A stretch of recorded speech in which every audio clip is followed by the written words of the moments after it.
Okay, hi everyone. This is Craig Zelzer from TCDN, sitting in beautiful Medellin. Nice weather today, and we're delighted to have our next webinar today with Mark Horoszowski, who is the co-founder of Moving Worlds, an amazing organization helping people build high-power social impact careers around the world.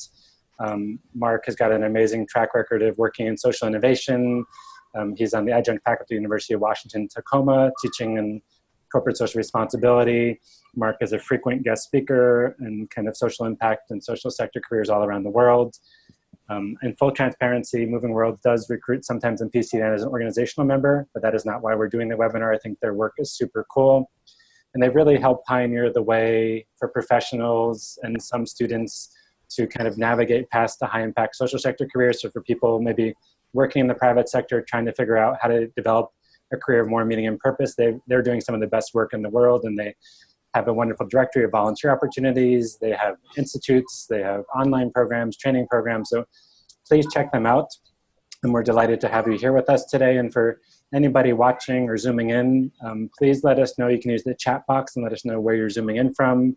Let us know your questions. And both Mark and I have been quite busy. So we both realized, I think as of today, that it's a holiday in the US. So our participation numbers may not be as strong as possible, but we'll have a great chat wherever it goes. And I can see we got myself calling in from Colombia. Mark, I guess you're in Seattle today, or DC, I forgot which one. We have Alec online, and usually some other people will join us. So Mark, I'm going to turn it over to you, and you can talk about kind of how to succeed and transition into a career in the social sector. So what are your words of wisdom, your advice? A lot of people want to build careers of purpose. So for the ones who are trying to figure out where do they go next, what are the right next steps for people? Cool. Yeah, thanks so much, Craig. Pleasure to be here. Like Craig said, I'm zooming in here from Seattle, Washington, on the tail end of one of our lovely fall colds here. So apologies for any coughs or sneezes that might come here. But like Craig said, we operate a platform that helps skilled professionals empower social enterprises around the world with their talents and their time. And that can be a 1-week training project, or it could even be embedding into an organization for a couple months to help support some consulting or even some mission critical project delivery work. And one thing that we work with very, very consistently are people that are doing this as part of a career transition. And so I think the reason that Craig and I started a conversation, then ultimately decided to be invited over onto this webinar was because now for the past 5 years have built professional development programs around helping professionals through their transitions. And so I thought it'd actually be interesting, maybe even more interesting, just to share a couple stories and maybe using the internet as our friend here. Instead of developing new slides, actually point to some really relevant content that we've used over time to highlight some of our findings. So if any of this is interesting, it'll be easy for you to find on your own. So with that, Craig, maybe what I'll do here is just share my screen real quickly. Mm-hmm. And then I can highlight a couple pieces. And then as soon as questions start coming in, as soon as you want to elaborate on anything that we've been discussing, jump in, interrupt me, participants the same. And then let's have an interesting conversation about how your social good experiences really can help support your professional development. Okay, wonderful. And just a reminder for people watching, we've got a couple of people online. You can use the chat button at any time. So please let us know where you're zooming in from. It's helpful for us to know what questions you might have that you want Mark to address, or any frustrations or challenges, or your wisdom on building careers of impact. So back to you, Mark. Cool. Thanks, Craig. So, the one thing that we always kind of see, I think, really, really consistently, and I'll start with this one article, and it was a piece that we published in Muse, which, if you're not familiar with, is another great platform for job search advice. And where PCDN is going to give you some of the best content related to global development industry, social enterprise jobs. Muse is kind of even more all up, right? Not necessarily impact related jobs, but it does pull in a lot of best practices. And I think the reason I'm highlighting this, even though I know we have some mirror content, Craig, over on PCDN, is because on a very corporate facing audience, the Muse will talk about, look, engaging in social good is a secret weapon that most job hunters don't know about. And even though we provided the content for this, you can see that we weren't the authors of this. And you can see that the focus here is really volunteering helps tackle a few specific things that help you both with promotion or full out career changes within the social impact industry. And the reasons why, and now we're getting into an infographic that Moving Worlds has developed, is first is it helps out with identification. So being able to volunteer in an organization or with an organization helps you figure out if that's the way that you want to go.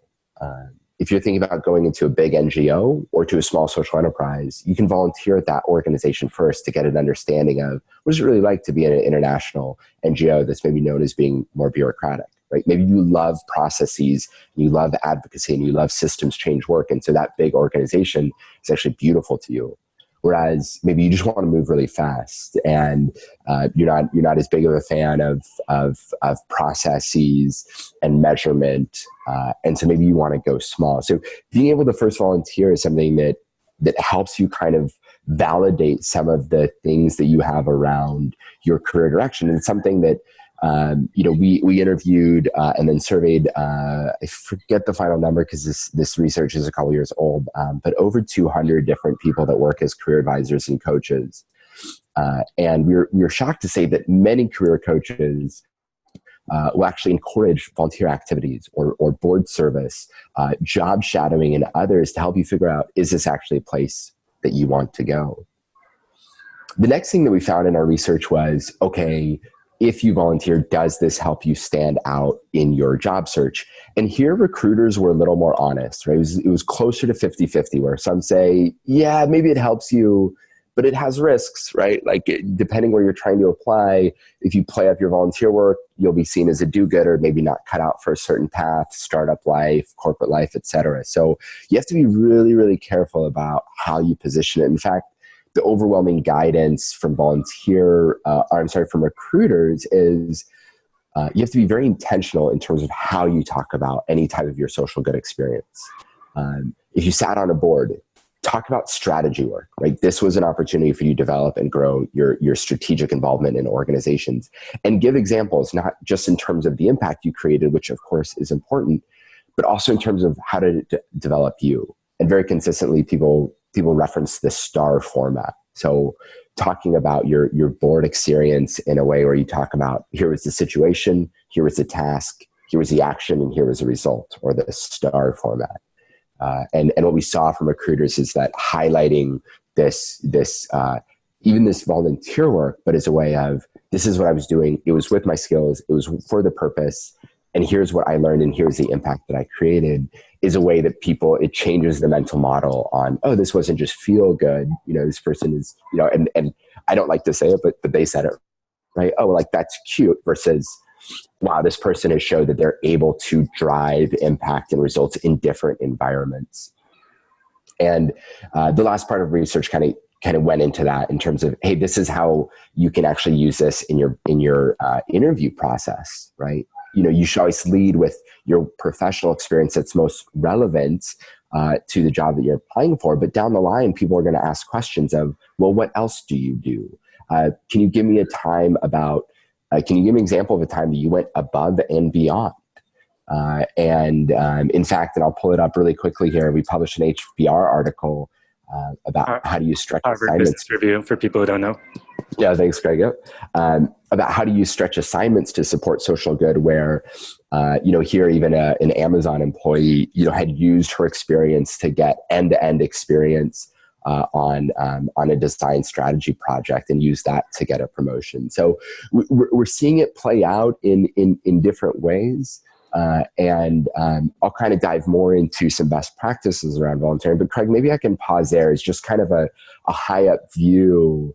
What we see time and time again is the right social good experience complementing your professional experience that, kind of stretches you to grow, builds on the experiences that you have, and then articulated in a way that makes sense to recruiters and hiring managers is something that absolutely helps people stand out, both in terms of getting clarity in their direction, but also if they are making any upward moves, say promotion, or if they're making any linear moves, maybe into another industry or to another organization.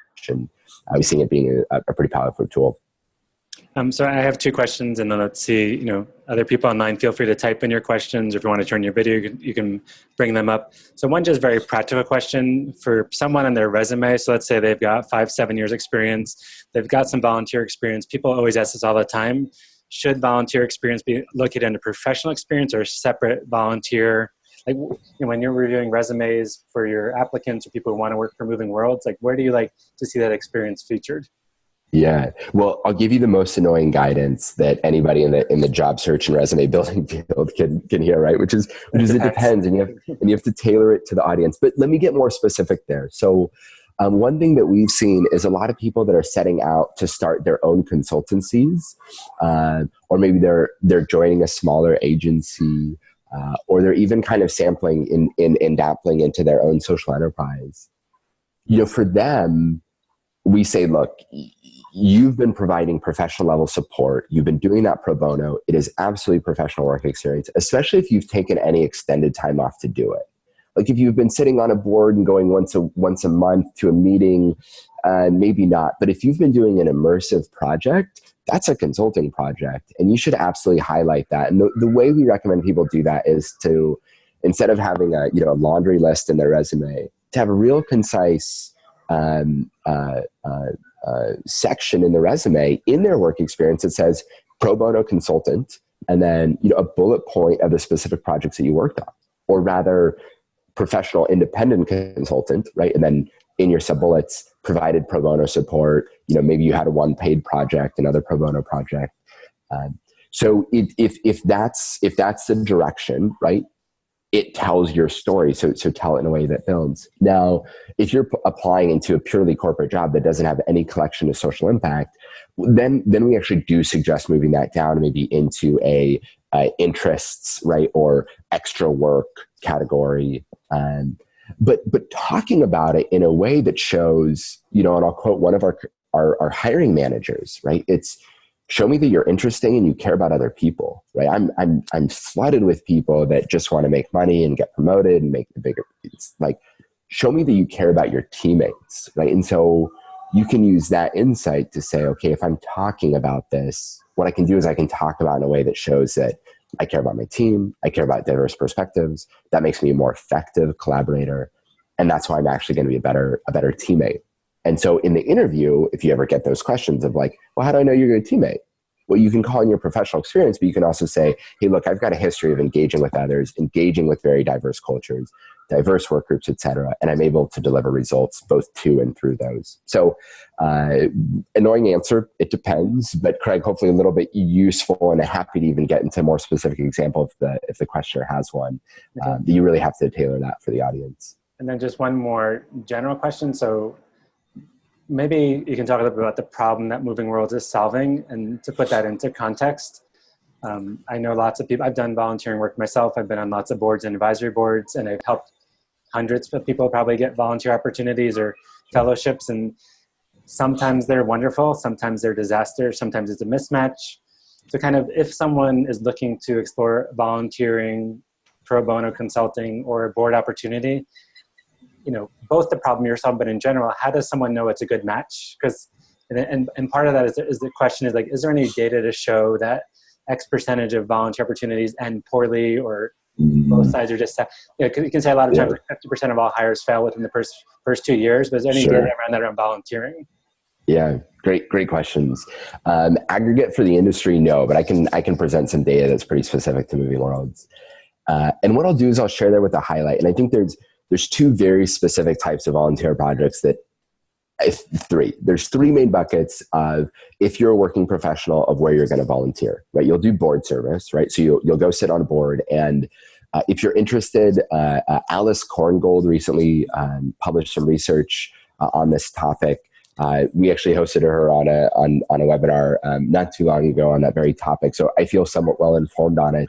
But really, you should look up Alice Korngold, and if relevant, I can even provide a link to a webinar there where she shared best practices in board development. But I would think about board development in what does that help you as a professional develop, right? And it's strategic thinking, financial planning, and delivering results through others, right? And so if the type of promotion that you're trying to get, or the type of job that you're trying to get, is very much geared towards the NGO sector and those skill sets, board service is a wonderful place to look, but it's limited, right? You meet every so often. You're probably going to be asked to fundraise, right? And that's board service. The second one is local volunteering, right? Something that you might do, on a paid day off from work, something your company might do. Typically it's short term, right? You're coming in for a very short stint. You're working with an organization. You're solving something very, very specific, very, very, very tactical, and moving on. Those experiences are where you have the highest fail rates, right? Because people are just kind of doing it. It's like, okay, it's just here, there. I don't have as much into it. I'm not going to get as much out of it. I'm going to do something tactical. I'm going to do something manual. And not to say that's not important. A lot of that work absolutely is. But from a professional development standpoint, it's not. And that's why you have, especially in people in their 20s, 30s, 40s, that's why you have really, really high attrition rates for people engaging in those volunteer projects. I don't know the specific failure rate on those, Craig, but we know it's high. And the other one is immersive, right? I'm not a volunteer, but I'm actually joining a team and I'm working as a pro bono consultant. And the way I think about this is actually think about any type of really small nonprofit or social enterprise in your own community, right? Don't even think globally, right? Think about one, maybe you even know a founder of one, right? Chances are they're trying to hire for somebody, but they don't have capital, right? So they need marketing support, they need sales, they need product support, but they don't have the capital. The other thing is they probably also hired a consultant, right? They've spent some money to hire a consultant to come do help with delivery, help with some analysis, help with the strategic plan, whether that's been for fundraising, monitoring, evaluation, marketing and sales, design. Now, what's interesting is if you look at those organizations and now zoom out and look around the world, organizations in the early stage of their growth are in a stage that's called the pioneer gap. They're in the startup valley of death. It's where most social change projects die. And the reason why is there's growing reports on this every year, that it's not a lack of access to financial capital, it's a lack of access to human capital. Is that the founders with great ideas that solve local solutions don't have the human capital to bring it to market and scale it. And in your city, in your community, you might be able to find a friend or a paid consultant that has those skills, but a lot of parts of the world don't need that. Now, the reason I go down that tangent is to share that if you are looking to engage in an engaged, immersive project where you're not, one-off volunteer doing something tactical, you're not a board level volunteer providing some strategic guidance and funding, but you're actually diving into the inner workings of an organization, helping them improve processes, helping them become sustainable and scale. Now you've actually engaged in a real project. And if you've engaged in this project, now, Craig, I'll really circle back to your question, which is, well, how do you actually make sure that this works out? And we've outlined more of those steps. I'm still sharing my screen here, and I'll bump over to the Stanford Social Innovation Review article about ensuring that skilled volunteers land with impact. And here we actually outline those steps, right? Which is how you actually go into the 7 keys to success. So you got to make sure the project's identified and has a real gap. Then there's been a planning process in collaboration with the local organization. So you're not just like, oh, cool, and you show up on day one and you expected all the work, but no, you've actually communicated in advance and you've co-developed a statement of work in the same way that a paid contractor would create a contract with you.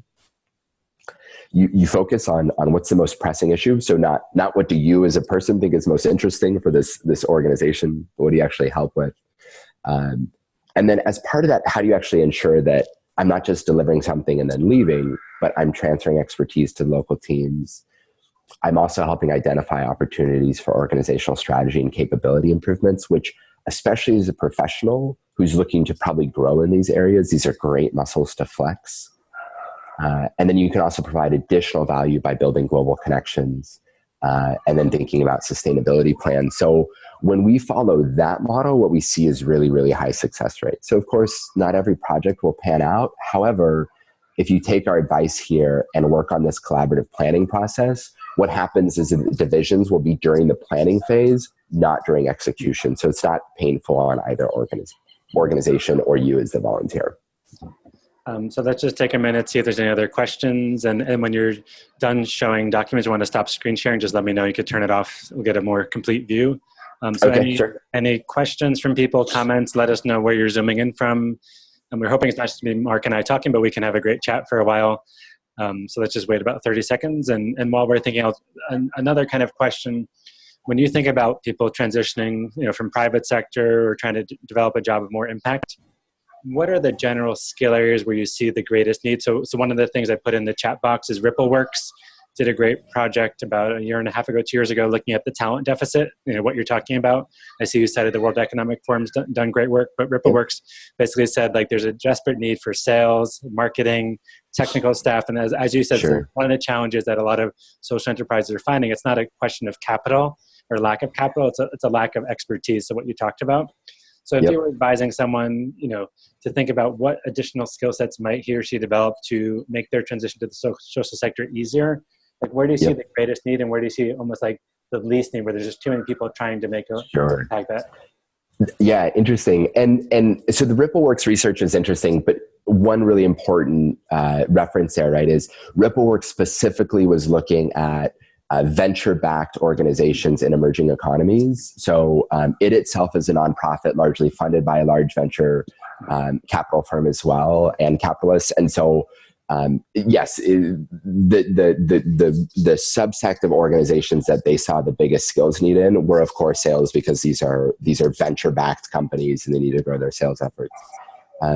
Now, in the same way, Moving Worlds has a bias too, where we focus on where are social impact businesses, social enterprises, benefit corporations, Sistema Bays, et cetera. Where are those being created, and what are their biggest barriers to growth? And so for those, these are early stage organizations. Let me at a high level categorize that as they're looking for sustainability plans and product market fit. And so you really have two main pieces there. One, you have how do I build the right product and prep it for scale, right? And then how do I make sure that I'm procuring the revenue in order to bring it to market and scale it. So as a result, we have literally seen skill sets across the bandwidth. I will go, just because I think visuals are a little bit more fun here, and I'll go to our Living Impact report.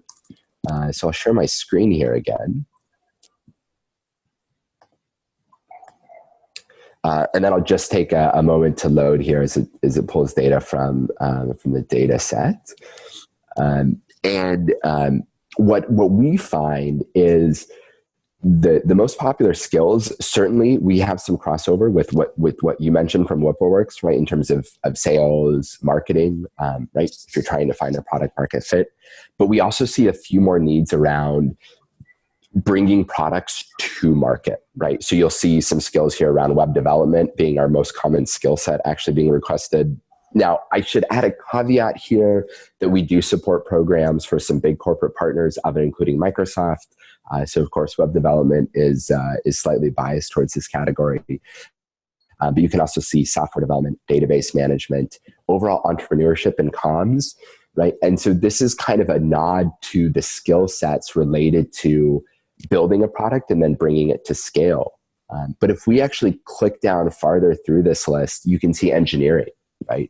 Well, why? Well, there's a lot of emerging social enterprises that are building like IoT devices, right? One of the projects that we supported was a wristband for babies to help identify hypothermia for babies and those born even prematurely, right? So you need electrical engineering support in order to get that product to a place that's actually ready for mass engineering. Same could be said about clean burning cook stoves, off-grid energy, education devices that are using tech. So in general, if you think about in this landscape, the Moving World supports, which is go to the organizations most likely to create local impact, most capable of creating local jobs, what are their biggest challenges? Well, they're trying to figure out, how do I get a product to scale? And then how do I generate revenue for it?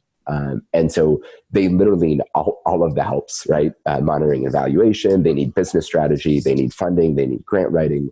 So the vastness of skills is really, really vast at that earlier stage. And then I'll kind of move on to the next question. The one thing that I'll add that I think is super interesting is a lot of the big nonprofits, right? So we've also supported projects with Mercy Corps, with the VSO, with the Red Cross. Increasingly, they're spinning out these smaller teams, whether they're innovation teams or accelerators, et cetera. So even if they're part of a big organization, they're actually struggling from the same really minute challenges.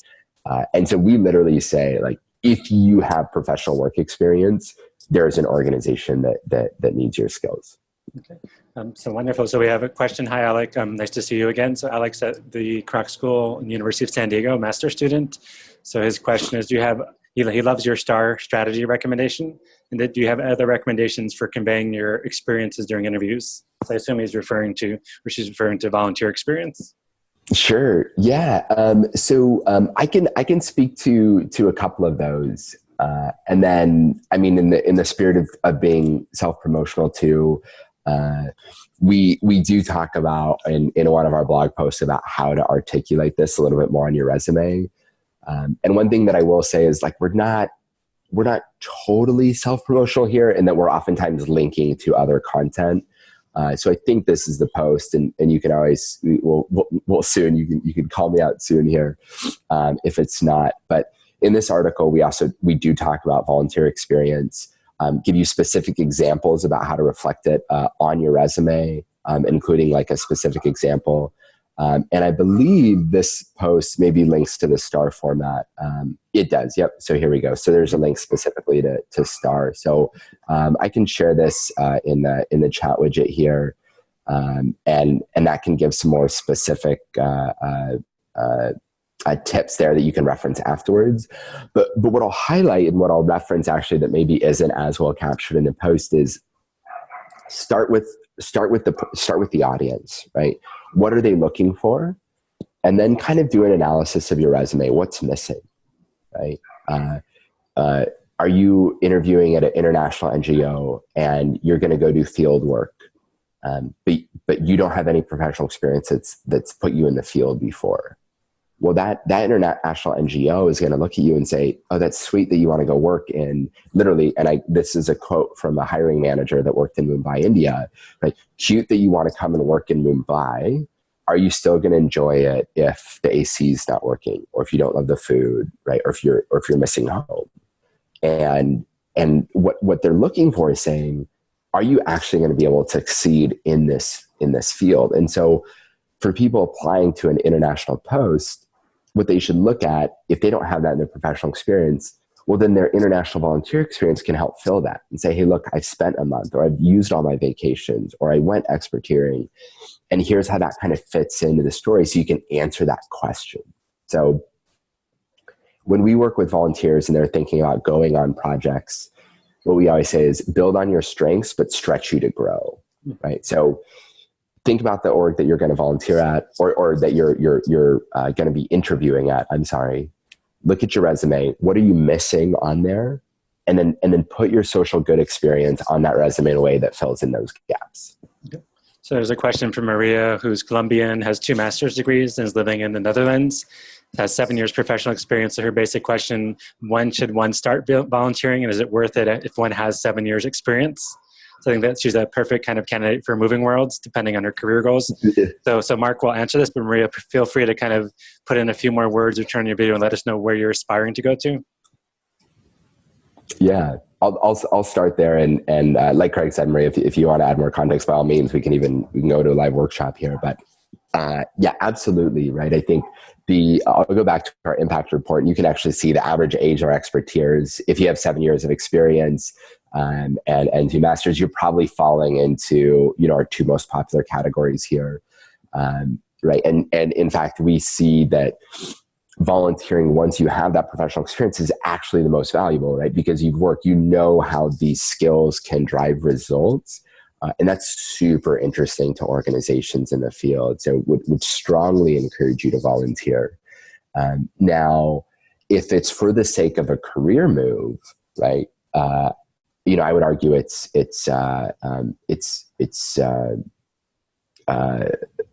is it? The best time to plant a tree was 20 years ago. The second best time is now, right? To start building out, even if you love your job, there's still opportunities for you to grow. Like in this Harvard Business Review article, this was a lady that's never left Amazon, but she's used her experience to actually help develop some of Amazon's few social good initiatives, like Amazon Smile. And so even if you love your job, by volunteering maybe in something that's related to a sector, or stretching you to grow into more of a strategy role, or keeping you updated on the most current technologies, or helping you develop your management skills because you'll be coaching and developing others as part of your volunteer experience. These are things that are actually going to also help you continue to grow and develop. And then along the way, what they'll start to do as well is help you validate some assumptions you have of, do I want a career in the impact sector or do I not? Do I want to go small startup social enterprise? Do I want to go big nonprofit? Do I want to go government? Do I want to go education? And so if you have any of these thought bubbles of, I could see myself in education someday, well, then start volunteering in that sector and start building out a profile to decide if you want to or not. Okay. So Maria, I hope that helps. I can totally elaborate on that more if useful. So if you have more questions, let us know. So Mark, a general question we have, and we get this a lot, is, with a lot of our career coaching clients, one of the first things we talk about is, how much experience do you have? And it ranges from 2 to 40 years experience. We have career switchers at all levels. We always say, like, how much debt do you have? How much family obligations do you have? What are you making now? What do you need to make? What do you want to make? And so do you have any guidance, like, for people who want to work in the social sector? Like, obviously it depends if you're in for-profit, nonprofit, but like, are the salaries decent for people who've got 10 years experience? And, one of our clients very explicitly said, I've got $100,000 in debt from law school, and I've got to make $100,000 a year, or I just can't do this. So just like, what are your thoughts about kind of like the debt versus salary level, and Sure. how does that fit in the social sector? Yeah, look, I think there was an Economist article very recently that talked about one of the ways that the boom of big tech companies is kind of hurting startups and innovation is that the cost of working, the opportunity cost of working in any business that isn't one of these big international behemoths, right, becomes more and more, right? Because the earning potential is so much higher when you have tech automating people out jobs, margins are higher, et cetera. They can pay more. So look, the reality is that grows the nonprofit and social sector, more likely than not, is going to pay less. Now, there are some caveats there, right? It also means that there isn't as much demand for highly skilled professionals in that sector, which means that some of the senior level positions, while still competitive, are potentially more approachable. So whereas you might only be a manager at, say, an Amazon, right? Potentially you could actually move up into a director level faster within a smaller social good organization, right? There's more upward exposure, there's more ownership, you have more opportunities to innovate on your own and create. So it's hard to draw. If you go, all the reports that I've seen, and I think Glassdoor is probably, at least in the US, although I know they're expanding more and more internationally, Glassdoor actually provides some comparison data for specific roles. That's going to be your best answer based on your own skill set and time, et cetera. But the way that I would frame it is actually the way that in our Moving Worlds Institute, which is our career change program, the way that we frame it is that every thought that you have about the job or the sector that you're going into is a hypothesis, right? And so like Craig just said, you might have a hypothesis that you might not be able to pay your debt within the social sector. Our guidance would be that's possible, but it also might be possible. And so how could you analyze that further? And so, right, could you go to LinkedIn? Could you get some coffee chats with people? And we actually wrote this guide. I believe I'm still sharing my screen here, called Using the Lean Startup Method to Find and Get Your Dream Job, which is this idea of if that's one of your hypotheses, and you probably also have others, right? Which is like, will I travel a lot? Will I have work-life balance? Will I be able to sleep at night after, in case I'm dealing with really hard situations related to refugee crises? Well, these are hypotheses that you can formulate. And then by way of doing online research, by way of networking, by way of having coffee chats, by way of doing informational interviews, you can start to uncover those things. And one thing that we find that people are often wrong about their assumptions, and that there are ways to make the financial ends meet. There are ways to get work-life balance. There are ways for professional development. And many of the common blockers that keep people from moving into the sector actually are addressable, right? It just takes some discovery to figure out the right place for you. Okay. So thanks very much. Maria just offered some extra information saying she appreciates your answer. She's seen volunteering opportunities, but hasn't actively pursued them. So she's just trying to figure out if it's a good decision for her. So I think you kind of answered the question, but Maria, if you want to provide any more details of where you might aspire to go to in the next few years, that might be helpful. I don't know if you want to say anything else on her question, Mark. Maria, I have a total bias here. But yeah, I would say, so I decided that's a path, but I've always seen volunteering opportunities. I'm not sure apply to or not. So I'm not sure it's in the volunteering sector. Yeah, I mean, look, I think organizations, provided, right, that you solve a challenge for them, would be interested in your skill sets. And I think maybe even approaching your first volunteer project as a way of saying, not, I'm going to do this for the rest of my life, or I'm going to do this to help me get my next job or move. But, is this something that works for me, right? Is this a way that I can positively contribute, and do I find value from it? And am I making an impact? Even approaching it, like that, right? Instead of a big commitment, right? Just what's the first step that you can take? And just to start, right? I think some people get into it and go, gosh, this isn't for me, right? And that's okay. There's other ways to let your brilliance shine on the world. But I think in general, using your talents for good and identifying some ways to do that will certainly benefit organizations. Right? There's no question about that.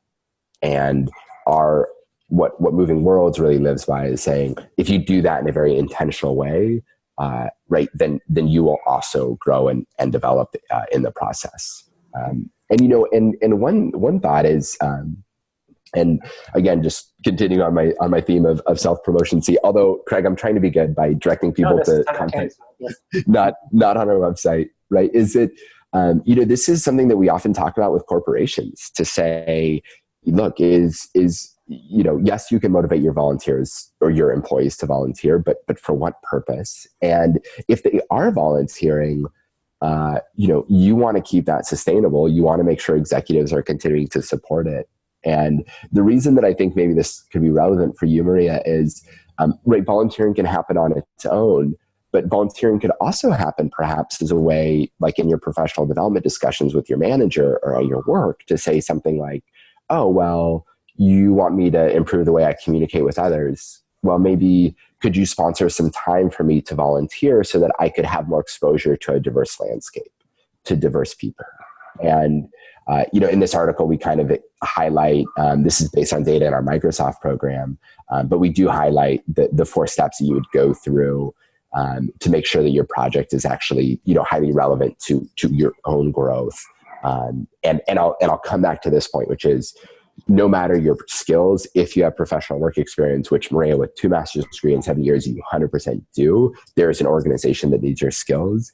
And so we know that that's safe. We know that there's an impact intention there. But now for you, if the altruistic piece isn't to pull in, right, here's how this can become a part of your professional development story. And maybe it's something that you talk about with your manager. And if so, this is one format to do that, which would be, to align it to your goals, make sure you're finding a real project, add goal setting, reflection, and sharing. So one thing that we talk about is, and Craig, is there a kind of cycle diagram showing up on the screen now, or is it still the article? Still the article. Still the article, cool. So let me share another. This is, we call this our transformative learning model, is that when you do go volunteer, one thing that we recommend is that you set goals with a manager or mentor, and then create some accountability with your peers, your team. And then right? Learn new concepts, right? Whether it's industry insights, different tools, something. Apply those in your stretch experience, right? Which is your volunteering project. So I think I mentioned this earlier, but build on your skills, but stretch you to grow. And then afterwards reflect, right? What did you do? What might you do differently next time? And then teach back to your team or to your cohort, to your peers, to your friends. And that's part of this learning process. It takes a volunteering experience of, look, you're already going to be doing good by applying your skills into a project, provided you've gone about that planning the right way. But if you follow a process like this, it's also going to really help you develop and grow in the process as well. So Maria, I hope that answers it. Happy to, again, further elaborate if useful. Okay, and she just said she's not clear which sector to go in, but also to promote a little bit Moving Worlds, there are other providers. Moving Worlds started doing their institutes around the world. So do you have any coming up in Europe in the near future, since she's based in the Netherlands? Our next one isn't in Europe. Our next closest ones will be not too close. We were in Amsterdam in June. We're Mexico City in January. Seattle in fall. We'll be going to Southeast Asia in summer, and then actually back San Francisco in fall of 2019. So I just have two more questions. I want to be respectful of time, and then if others have questions, put them in. So one's just a very practical question. So this video will go online, and this is more in the organizational end because we interact with organizations around the world. So if an organization has a project where they feel like they could benefit from a professional expert, and they're willing to invest the time and capacity kind of making sure there's a good match, how does an organization work potentially with Moving Worlds to get a project listed? Great question. I certainly appreciate that, and I know our program team would appreciate that question as well. So, real quick, share screen here just as that kind of loads up. So on our website organization, we talk about exactly how skill-based volunteers can help accelerate growth and impact. A little more explanation about how that process works. So you would join, create a profile in Moving Worlds, you post your project, you find a professional, confirm a match via our planning process, you plan your engagement, you host. And if it's useful, we actually have a pre-assessment that can help you identify what type of skills-based volunteer would be most useful.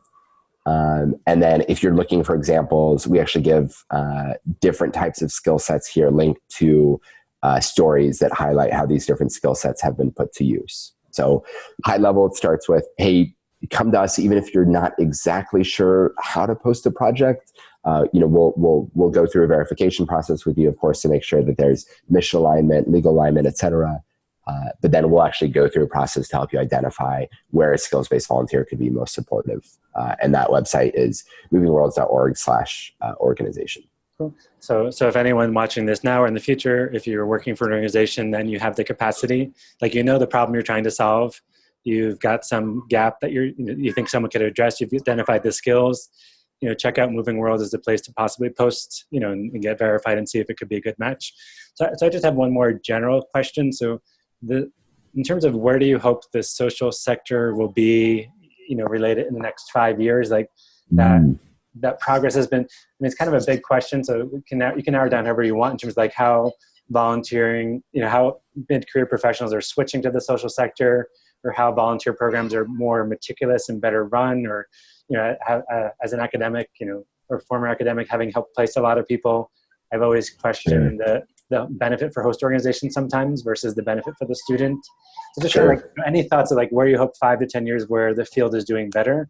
And then one very small question is, one of the things you and I have interacted at Net Impact, which is a great network. Like for anyone thinking about career changing and skills development, obviously Moving Worlds is a great resource. What are some other key networks? And you've referenced a number of great publications like Stanford Social Innovation Review, your blog. But what are other key networks you'd say, if you're thinking about this, don't do it alone. Here's the conferences or community you're part of. It's a great question. And,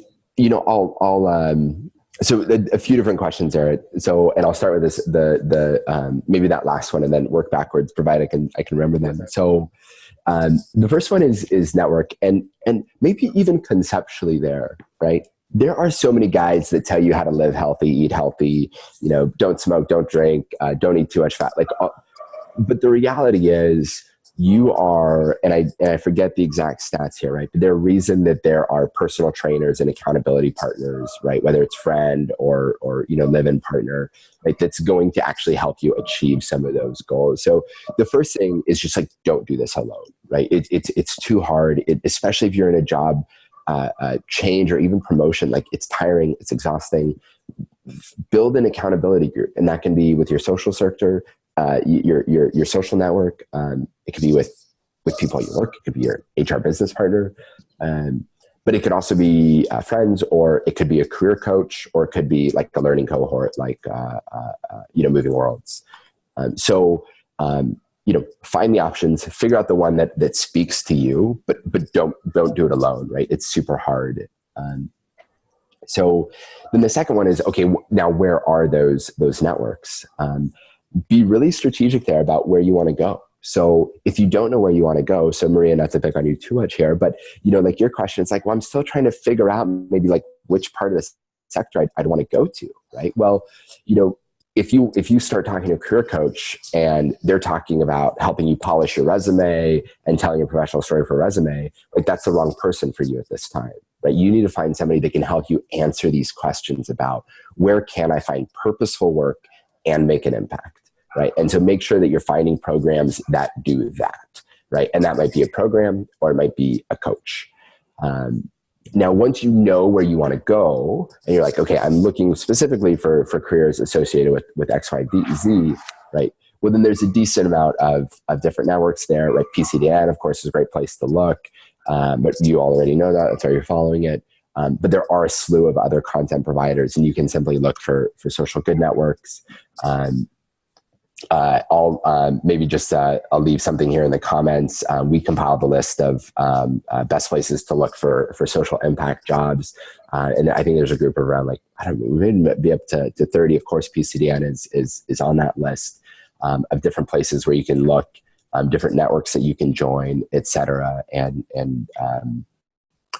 now to kind of move on to your second question there, Craig, which in theory was your first question, which is, where's the sector going? How do you make sure that you're making a real impact, right? And I think I'll call here on people that are much smarter and have done a lot more research than me on this, right? Which is, there's a lot of publication, especially for working professionals, so knowledge workers, where the work is increasing in like tours of duty. So like LinkedIn, Reid Hoffman has published more about this, where you're more likely to sample across more sectors.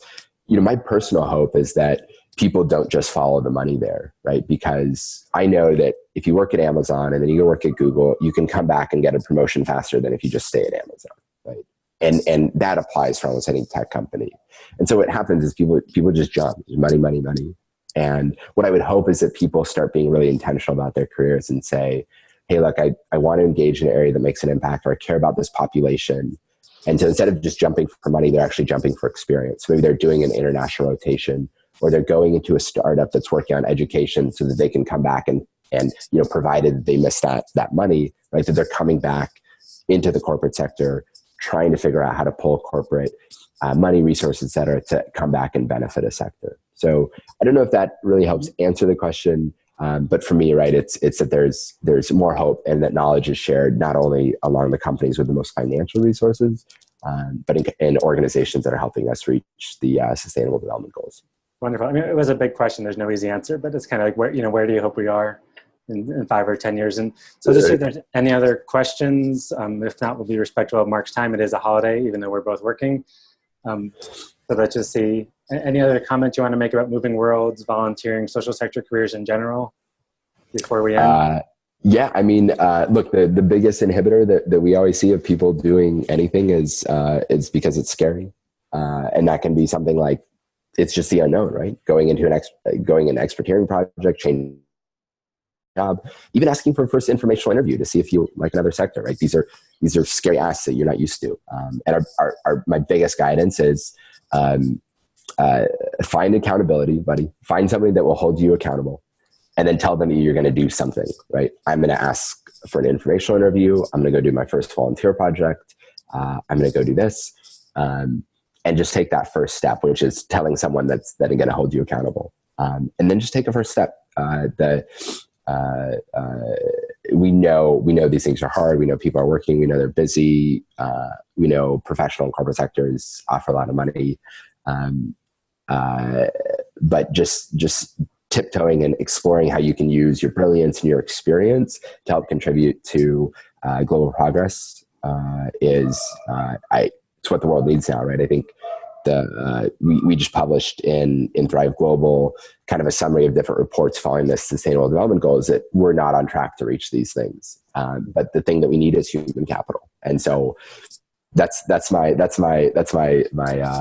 motivation, my ask, my plea. Right, you are brilliant people. You have experience, you have skills, and if you can unleash that for global good, then we're going to get closer to meeting those goals, and that's an important part to contribute to. All right, so thank you very much for your time and sharing your wisdom, and for people participating, asking questions. We'll put this up online, share it with others, check out Moving Worlds, check out PCDN, figure out how to, if you've got a great job, figure out how to embed volunteering. If you're trying to switch careers, then figure out how you can use volunteering as a tool to do that. But I really love the term that Mark and his colleague came up with of experteering, because there is a lot of bad volunteering and mismatch and frustrations that wind up. And experteering really is like people with 5 to 10 years experience have a certain set of technical expertise that's valued. And if you find the right match, it can be a transformative experience on both sides. So thank you very much, Mark. Have a great afternoon and a wonderful Monday. Thank you, everyone. Thanks so much for joining. Thanks for the questions. Thanks, Craig. Thanks. Appreciate you at PCDN, and happy Veterans Day. Okay, thank you.